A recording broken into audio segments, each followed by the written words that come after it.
The Truck Series is gridded up to turn 40 circuits around this mile-long track before the Elite Cup Series gets on for their second round of the playoffs, but the Truck Series has to turn their first race. Here tonight at Toronto Lakeshore Speedway, this is the Canada 175. Hello again, everybody. I'm Colin Denton with RV, and welcome to the first race of the NFRN Truck Series playoffs. The Elite Cup guys will be here later tonight to chew up some rubber. The Amateur Cup guys are over at Nashville, but the Truck Series has 8 guys competing for a title. That's the most compact playoff grid we have to start off with. Some of them have finished in the top 10 in half the races, and in one case, they haven't finished any higher than 8th place this season. That just shows the consistency that some of these guys have to put themselves into this playoff field. Adam Coon just barely beat out Benny Seitzer at Texas World, and the playoff picture could have looked a lot different if Seitzer had beat him to the line. Coon was high enough in points, he could have gotten an open spot if he finished in second, but for Ray and Rawls, their playoff berths were saved by Coon getting to the line first.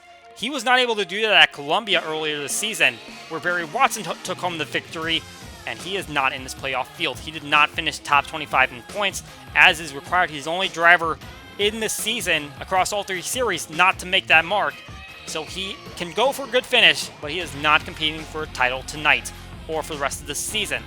Now we're going to see which of these 8 guys could possibly go and advance themselves into the round of 6. There are a lot more guys in this field that have not won a race so far, but you never know, one of those 8 guys could come home on top. Let's take a look at the part-timer races to see how they all fared. Richard Fridge leading the way in the first duel, 38 trucks trying to make the top 10. Immediately off the start, Jonathan Mick, who was on the outside pole of that duel, he is fading way back on that high outside line. Everyone really preferring to go onto that inside groove. Going to be a little contact here between the 97 of Tyler Bate and Ryan Reed in the 66. Reed will slide back up the racetrack, but being in the back of the field, they're not going to throw a caution. They will keep on racing. But as Reed continues to go on the track, Luke Evans getting held up a little bit with that 66 running a little bit slow with that contact on the inside wall, giving him a little damage and making his truck a little slower. He finally cuts inside, tries to get some of that possession back. A tight battle for that last transfer spot. Richard Raffy, Brett Graham, Keyshawn Richardson, Carson Clevenger. We'd end up seeing Aiden Valdez in that 04 truck start to slide backward on that outside line. You can see he goes on the high outside at 3 wide. He will lose a lot of spots and end up losing a chance at making the final field. Richard Fridge will make it to the finish line first, followed by Justin Zeidel, Tanya Breyer, Luke Evans, Louis Usher, Nick Rail, Tristan Nudette, Richard Raffy, Keyshawn Richardson, and Carson Clevenger. 10 drivers moving on to the next heat. We go to the next duel. Gatlin Downey leading the way. Brandon Figueroa, he's trapped on that outside line, but unlike Mick, he's able to get down to the inside, get himself a little clear, and did not lose quite as many spots. He'll remain in the hunt. We see here a battle for second place. Carson Mitchell moving to the inside of Jack Kitchell, moving him up the racetrack and moving him back through the field. Here's another battle going into turn 3. Tyler Sage moving to the inside of Christian Vargas. Trying to see what he can do to move himself up. Leland Fife following just behind. It's going to end up being Gatlin Downey getting to the start-finish line first, followed by Carson Mitchell, Jordan Probst, Donnie Williams, John Campbell, Juan Garcia, Brandon Figueroa, Will Stukes, Tyler Sage, and Christian Vargas will just barely hang on for that 10th spot. So the 10 drivers in both of those duels move on to our final events, trying to see who will be the 6 that make it into the main feature. Richard Fridge starting on the inside, going to have the advantage early, but he's going to be moved out of the way by Justin Zeidel. Both of these drivers trying to make their second start in the series, and Fridge continues to fall back. The 99 truck underneath them, Nick Rail, trying to move upward, and so is Gatlin Downey, who started on the outside front row, but he has not been able to hold that position. Luke Evans, the driver leading the way in the part-time point standings, able to get by Justin Zeidel. He's going to make it to the finish line first, and he will bring the other 19 drivers in the field to the start-finish line in single file. Let's take a look at the other drivers that make it in. Louis Usher, Carson Clevenger, Justin Zeidel, Nick Rail, and Richard Raffy are all going to qualify for the event. Everyone, with the exception of Evans, making their first start in the series. Gatlin Downey and Juan Garcia, the first 2 that are just outside of making it into the top 10. Both of them still looking for their first starts. You see the back half of the field here. Several names of drivers that have already qualified for an event this season. Mitchell, Ludette, Richardson, Breyer, Fridge. They are all going to be on the outside looking in. Adam Coon will be our hot seat driver for this race. He has 3 top 10s in the past 3 races, including that victory at Texas World. Will have his helmet on board for the entirety of this race. Let's take a quick look at our chase standings. Heading into this one, 6 different winners are going to have a 3-point advantage over our non-winners, Steve Ray and Jasper Rowles, heading into this event. Definitely going to see if those 2 drivers that have been very consistent this season but haven't been able to come up on the top step of the podium are able to take advantage of their momentum to power by some of these guys that have the victories but haven't necessarily shown all the pieces coming together. This could be a big opportunity for them to get some points and start to work their way up in the standings and move on to the next round. That is going to do it for our pre-race coverage. Let's send it down trackside to get the starting command for tonight's race. Ladies and gentlemen, boys and girls of all ages, here to give the command to start engines for today's race, please welcome your Grand Marshal, Director of Admissions at the University of Northwestern Ohio, Don Loden. Drivers, start your engines!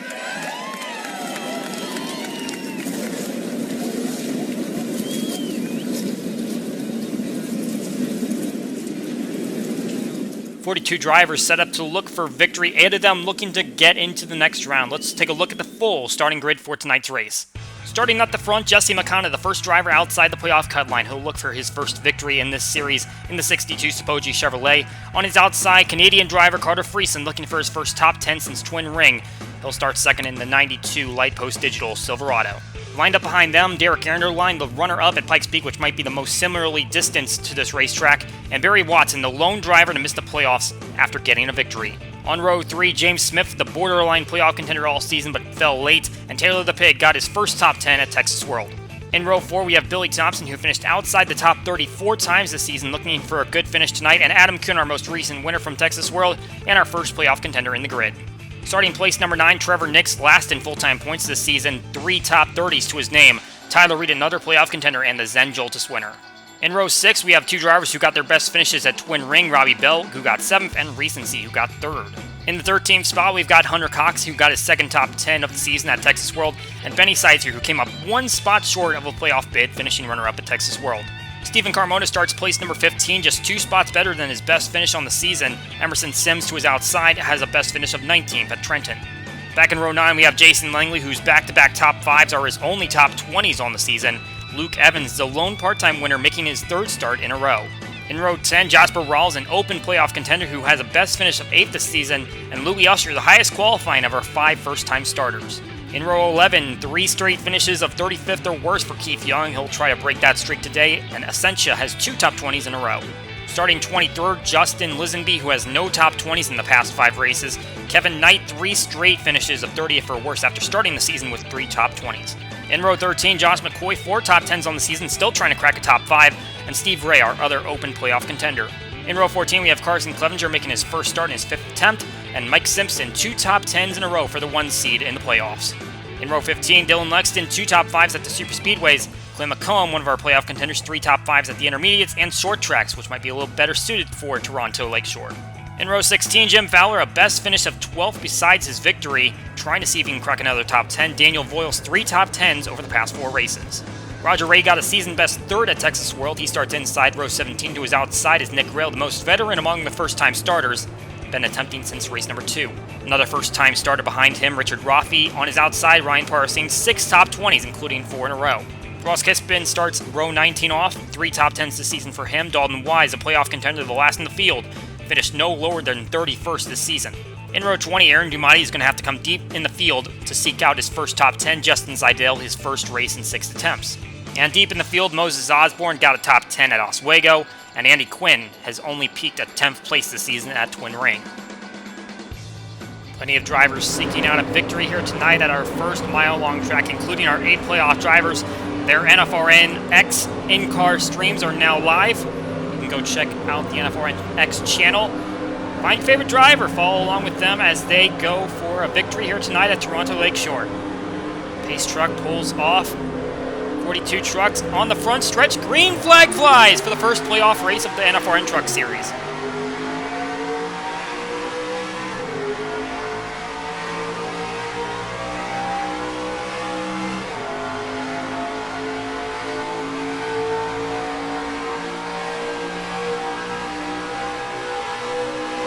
Jesse McConnell gets the great start. Carter Friesen caught napping, and he is falling back on that outside line. Going to Going to try to squeeze into that inside line, which is way more preferred on this racetrack, but right now he's stuck out there. Now looks like he gets down there. McConnell still out in front. Andrew Line and Smith in tow, along with Billy Thompson and Trevor Nix. But they're back in the field, though. They're still spread out 2 wide, even 3 wide, and Tyler Reed is on the high outside. And that is not good for him. He's going to see a lot of trucks go to his inside. After starting in the 10th spot, he is dropping back like a rock. Look at all those trucks going underneath him. He still can't get down, even to the middle groove. Got another truck up there in the gray with them. That's Emerson Sims. They're going to fall back fast. Jasper Rowles trying to start to chase down the front part of the group. He is just outside the top 10. Adam Coon just in front of him. Those two now leading the playoff standings 3 laps in. You'll see that ticker on the right side constantly updating as the positions go by. And now we have James Smith jumping to the inside of Derek Anderline for 2nd place, and Billy Thompson looking for a run there, and he's going to get to the inside. A tough break for Smith at Texas World. He had an opportunity at a playoff spot, and he kind of squandered it late. Unfortunately, had to spin onto pit lane. That kind of cost him there. Got him a little damage, and now he's on the high side of 3 wide. Anderline and Robbie Bell go underneath him, and he's going to lose a lot more spots, so a move that isn't going to work out for him. Jess McConnell out front still, and he is the only driver to complete every lap so far this season, and that goes for all 3 of our series. That is a impressive feat no matter how many races it is. This far in to the season, still getting every lead lap finish. That's a great run for him. Here comes Adam Coon. He's making some moves to the inside, getting to the inside of Carmona, got to the inside of Smith, as well as Andrew Line, who's now on the high outside, and looks like he's now out of the 3 wide situation. Getting into the front of that pack and going to try to chase down the next group. Meanwhile, here's Steve Ray all the way at the back of the field. It's a bad start to his race, and we see Tyler Reed a few spots ahead of him. He finally found his way to the inside, and is going to start to try to make up some positions as you see one truck on the high outside. That's Recency. Barry Watson now. He's trying to make up his spots, and this has just been a disastrous season for him. After getting a win at Columbia, his best finish over the past 6 races, 27th position. Right now, he runs ahead of that, trying to make up some more spots, goes to the inside of Carmona. Real heartbreak for that driver. Had a win, couldn't get into the playoffs. 7 laps in the books here at Toronto Lakeshore. Break, we'll be right back.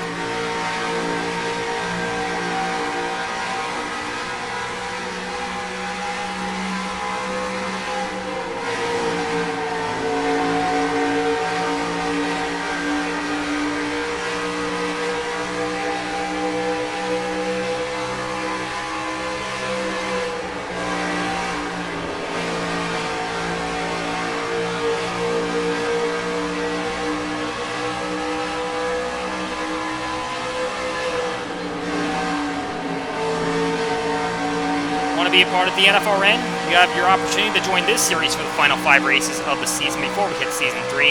Link down in the description. Deadline to start attempting at race number 11 will be in 2 days. Just a reminder, you don't have to sign up multiple times. This one will get you into those final 5 races, and also if you are a full-time driver, you are not allowed to enter into the part-time entries. Just saw a look at Adam Coon, and just behind him is Jasper Rowles trying to go and catch up to Coon as they run 1-2 among the playoff drivers. Rowles comes in as the 8th seed, and that's exactly where his best finish is, 8th place this season. He hasn't had the best finishes, but he has been consistent, and that's been able to get him into these playoffs. He currently runs 1 position better than his best finish. Let's cycle through our playoff drivers while we're at it. Jim Fowler is just a few spots behind. He is 17 points above the cut line. And unfortunately for him, his only top 10 finish so far this season has come on the dirt. That was his victory at Oswego. But he hasn't finished very well on the pavement. 12th place finish for him. That came at Zen Joltis Super Speedway. Go back to Trenton, a place that he was leading at. He finished 14th there. That was his best intermediate finish. Here's Mike Simpson. He's the next driver down, and he is just kind of hanging there in that bubble line. He is right next to Clint McComb, Dalton Wise, Tyler Reed. Fortunately for him, he's on the green side of that, but he's going to have to start making up some positions. And it seems like now that everyone's calmed down, we're kind of single file. It seems like drivers are having some troubles making up ground. You see there is a pass way up there in the distance, or at least someone is on the high side. But now that everyone's kind of strung out, it's kind of turned into a freight train, and we kind of saw that coming in the part-time races. Now it's kind of a matter of who can get the best track position, who can take advantage of that one pit stop we're expecting to see. Dalton Wise, he's seen his worst finishes of the season coming these past 2 races. 31st position, now runs 29th. Kind of on the decline since he got his win at Trenton, took advantage of Jim Fowler's errors. A few spots behind him, we see Tyler Reed, who started up in the 10th position, but that outside line absolutely killed him. And he got blown right by most of the field, and now finds himself below the cut line. Started his season off with 2 top 10s before getting that win at St. Joltis, but right now, it just doesn't look like the finishes are there for him, and this one right now is kind of showing it. Here comes Steve Ray, who's just a spot behind Tyler Reed. Now, reason for that gap is because Reed had the advantage of 3 bonus points for getting the victory. Ray did not have that win to fall back on, so he's got a few more points to make up, and considering he was last at one point in this race, he's really going to have to make up positions, and it's going to have to come on pit lane because it looks like passing is a luxury here at this racetrack. Closing in on halfway and pit stops, we'll take another quick break to take you to the end of this race here at Toronto Lakeshore.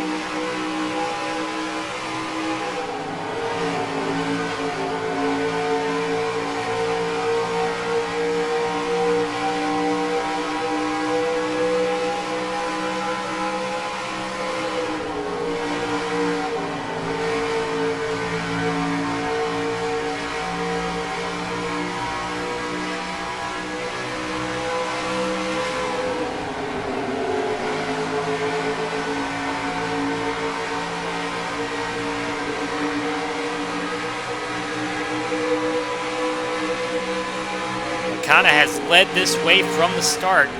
Robbie Bell and Hunter Cox following just behind, followed by Billy Thompson, and that's the group of 4 that's out in front. Trevor Nix a little bit further behind. And as a matter of fact, as we finish up that lap, he's been passed by Adam Coon, but this is a great run for Nix, who finds himself deep in the standings. 5 finishes of 37th or worse this season, and he's up here in the top 10, putting up a solid performance. He's going to have to close it out, but right now looking very strong heading into this back half of the race. Just hit lap 21, and here we go. Pass for the lead.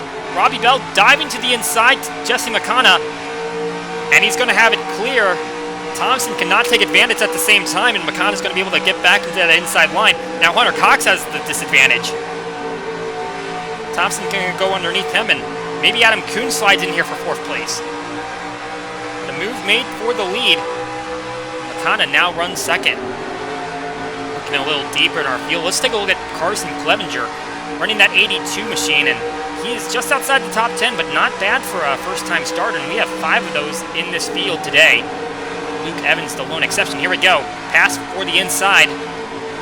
Adam Coon and Jasper Rawls take advantage of the 76 on the outside line, and he is going to drop back really far, and here comes McConna once again. A battle to the inside. And just like that, the 62 will take the lead back. We said passing was a luxury. Well, it's starting to happen once again. And they are putting up a big fight at the front of the field. A couple of non-playoff drivers. We mentioned Justin McConna. He was the driver that was just outside the cut line. You see here Carmona now fading back as he was on the outside of 3 wide, but McConna just outside of getting that final open spot that Jasper Rawls took. This will be a big run for McConna. A little bittersweet not being in the playoffs, but a win is a win. You'll take them where you can get them.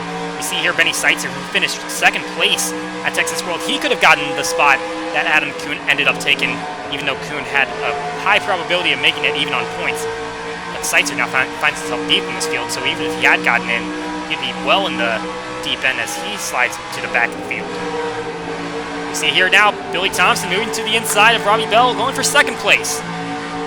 If they stay side by side, this is going to be big for Coon and Rawls trying to go for spots. And here we go. On board of Adam Coon as he goes to the inside, trying to take a spot on the 27. The playoff drivers are loving these non-playoff drivers battling for position as they try to go for a victory to lock themselves into the round of 6. 19 truck staying right against that orange line on the bottom. Now we see here Jim Fowler starting to fade back a little bit. Here comes Dalton Wise trying to take the spot on him and start sending him backwards. Fowler finds himself just 5 points ahead of the cut line. Wise was 4, but now makes the pass on him. Clint McCollum and Tyler Ray just 2 points separating them. You can see the 8 car in the background, along with the 12 car. Well, here's another situation here as Mike Simpson's going to try to take advantage of Justin Seidel up at the high side. And there's a lot of side-by-side racing all of a sudden. We see here a list of the drivers making their first career starts. And so far, not too glamorous for some of them. Louis Usher back in 40th, Nick Rail 39th, Richard Raffy 37th. Seidel currently 22nd, but that might change as he slides back, and Carson Clevenger still having that solid run. We'll see if it holds up. Jasper Wells was not able to get by Robbie Bell, as now there's a separation between him and Coon. Trying to see what he can do to get around that 27 and keep himself in contention with the 19 truck, but honestly, all these guys have been running pretty similar lap times, so it's not like the advantage is there. He's just really going to have to muscle his way through there, or keep it clean, because we are just about 10 laps to go to the end of this race, and here comes Carmona. He's the only driver going to pit right here. He was near the rear of the field, but here we go. Now we're going to see a lot of the leaders start to come down for their pit stops. We were expecting them to come down one time this race, and here it comes. So McConnell's going to come down. Thompson's going to stay out, get a bonus point. We see also the 19 and the 01 will come down on this stop. Looks like a lot of takers among the playoff drivers on this first set, but there are a few defectors. Rouse will see his pit box first. They jack up the right side of the car. They're going for right side tires at least, but I don't see them moving their tires around. They're going to go with just right sides only, and that might be the strategy across the board. 2 tires only for the 01 truck. He's going to have to watch out for that 69 coming in. Adam Coon sitting there trying to get his tank full of fuel. He's a little slow. He finally pulls away, but it looks like he lost a couple positions trying to make sure that he had enough to go to the end. Don't know how much fuel you really needed to pack into it unless he had some damage he had to repair. Because you are so close to the end of this race, you don't need that much fuel. Here comes Tyler Reed. He was one of those defectors that stayed out there for an extra lap. We also saw Billy Thompson come down, and that's going to bring the rest of the field down. And Dalton Wise pulling away. We just saw McConnell go by. There's Rouse. Wise creeping up pit lane as he tries to get to the end, but here comes the 62. He's coming around, and it looks like he's going to take the outright lead. I believe that was Thompson we just saw go by right there. 69, I believe, is going to go a lap down. So right here, McConnell has taken back over advantage of this field, and he's pulling away by a wide margin. There's the 27. He's able to get by Billy Thompson. And then there's McConnell way up there, and the 69 truck now kind of in the middle of both of them. So as they cycle out, Jasper Rawls finds himself in 4th place, the highest up among the playoff drivers. Adam Coon has dropped to 8th place. And actually, it appears that the first-time starter, Carson Clevenger, has gotten by him, so it looks like he's dropped back to 9th. Meanwhile, we see Mike Simpson here trying to battle through the 90 truck. And we see Coon has dropped back to 9th place now, so a great run by the 82 driver, but Coon starting to fade back a couple spots, and obviously to a couple of these other guys further back, where Coon is running, they would love to be where they are right now. But at the moment, we have a tie at the cut line, and it is Clint McComb and Steve Ray. Just rode on board Jim Fowler, who is 9 points ahead, but looking for positions, not a lot in front of them. While Justin McConnell is just kind of coasting at this point. Bell unable to really catch up to him. Everyone pitting at the same time, basically taking all the same amount of tires. Really nothing strategically that they can gain at that. Meanwhile, just noticing that Jasper Ross has gotten up to 3rd place as he and Lisenby were able to get by Thompson. He now finds himself back in the 5th spot. So a good game by the 01 team as they try to move forward. And here's Barry Watson. He's putting up a top 10 performance. What a poor time for it to come for him. I mean, obviously he wants to get back into a good running position, but if that could have come several weeks before this one, that would have been great for that team, just to give him a little bit of momentum boost. Unfortunately, though, he found himself outside the top 25 in standings.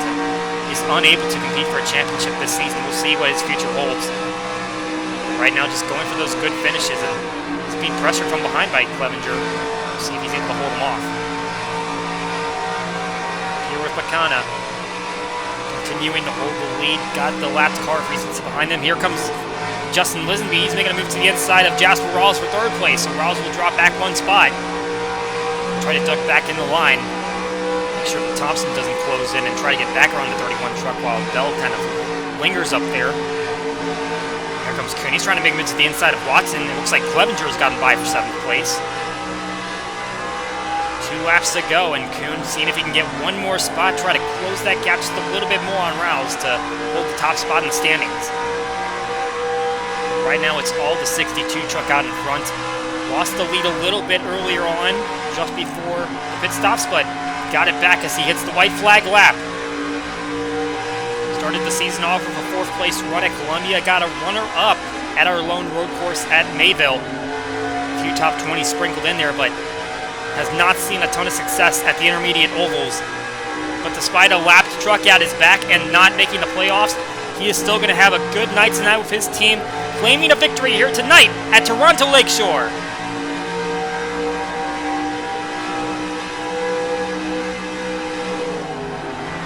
McConna grabs the win. Jasper Rawls going to be our first playoff driver in the 4th spot. Adam Coon stays in 9th. But it's the 62 truck that's going to victory lane up here in Toronto. So we'll take a look at our final finishing results with the 62 up top. Robbie Bell coming home in the 2nd position. That's his best finish of the season after getting a 7th place previously. Justin Lisenby behind. And Jasper Rawls, our first playoff driver on the list, followed by Adam Coon down in 9th place. Also got to give a shout out to Carson Clevenger, a great run in his debut. 7th place for him, and Rory Watson gets the top 10. Would have been a lot more special if he had been in the playoffs. Mike Simpson, the next playoff driver in the results, 18th spot for him. A little bit further back from those top 2 guys, but at least he has several competitors behind him. Stephen Carmona pulls it back to 17th spot after drifting to the rear of the field. He was the first one to take a pit stop, and it looks like that early strategy helped him out, stayed away from the traffic. Also some notable runs for those first-time guys, Justin Zeidel and Nick Rail, getting some top 20 finishes. Our next 2 playoff drivers, just outside the top 20, Tyler Reed and Jim Fowler, still above the playoff cut line. Tyler Reed pulls it back to a manageable finish after drifting back after starting 10th place. Got sucked way out in the deep end and could not pull it all the way back. James Smith and Derek Genwine, a little bit surprising to see them so far back after they were running very decently at the start of the race. Also for Carter Friesen, the outside pole sitter, all the way back in 28th. And Luke Evans, the part-time point leader, he is not having a great run here, and he is going to end up in the 27th spot. Didn't talk about him all day. And we move back here to the final dozen positions where you'll find 3 playoff competitors. Steve Ray 31st, McComb 33rd, Wise 37th. Very bad runs for them, and Ray is still not above the cut line because McComb has 3 bonus points to fall back on, so at the moment he's going to have to battle out the A-truck to see if he can get out in front. It's going to take another couple of races to see who will be the 2 drivers outside the cut line. Take a look at our final positions, and Recency is the only driver to go down a lap in our 40-lap event. Now let's take a look at how those chase standings look, and obviously they won't look too different from how they finished today, although as we just mentioned, McComb does have those 3 bonus points from the race win that keeps him in front of Ray for the time being, but it is still a close battle there, and no one is really safe at the moment. Jasper Rawls and Adam Coon have given themselves a pretty comfortable cushion, but you never know what's going to happen next race or the one after that could keep them out of contention. Sneaking a peek at some of those drivers that did not qualify for the playoffs. Would you believe that the driver that came in 9th and won the race is going to stay out on top, and he extends the points lead, if you want to call it that, among those that did not qualify for the playoffs? It's kind of a battle to see who will get 9th spot. Some solid runs by both the Western Motorsports drivers, Ryan Parsons and Josh McCoy, finishing inside the top dozen will keep them up there in contention. The runner-up finish for Robbie Bell will help him jump up 5 positions, going from 26th to 21st.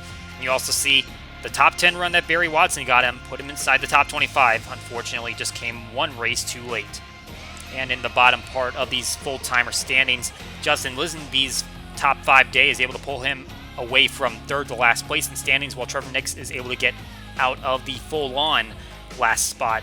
Meanwhile, Luke Evans, the only part-timer in the field that wasn't a first-time starter, obviously that position helps him extend his points lead, albeit not by much, and he still remains 1 point ahead of Emerson Sims, who is last place in full-timer standings. A quick look at our team standings, which are not reset by playoffs, and Western Motorsports' 2 drivers are putting up some solid performances that are keeping them at the front of this field. Gardner Racing with Roger Ray is just behind by 11.5 points. Thunderhawk Motorsports with James Smith just a little bit behind them. And a look at our 14 drivers trying to compete to get into the Amateur Cup event at Nashville, obviously containing our 8 playoff drivers as well as the next 6 in standings. Among the drivers on this list, Ross Kispin is the only driver that hasn't made a start in the Amateur Cup Series, although he has made 3 attempts. Although Moses Osborne hasn't made a start since Columbia, so he's certainly gunning for one, although they'll be starting deep in the field. An exciting and intense battle here tonight at Toronto Lakeshore. We go caution-free for the full 40-lap tenure. The playoff drivers try to put up their best, but at the end it was a non-playoff driver that comes home with the victory, and it was the one that happens to be at the top of those drivers that just missed out on getting into the 8-person chase. Our next Truck Series event will be taking place at Derek's Motordrome, a standalone event. We will also have Amateur Cup Series racing at Nashville coming up, along with the Elite Cup Series here at Toronto Lakeshore. For NFRN and RVN, my name is Colin Denton. We will see you all for our next races.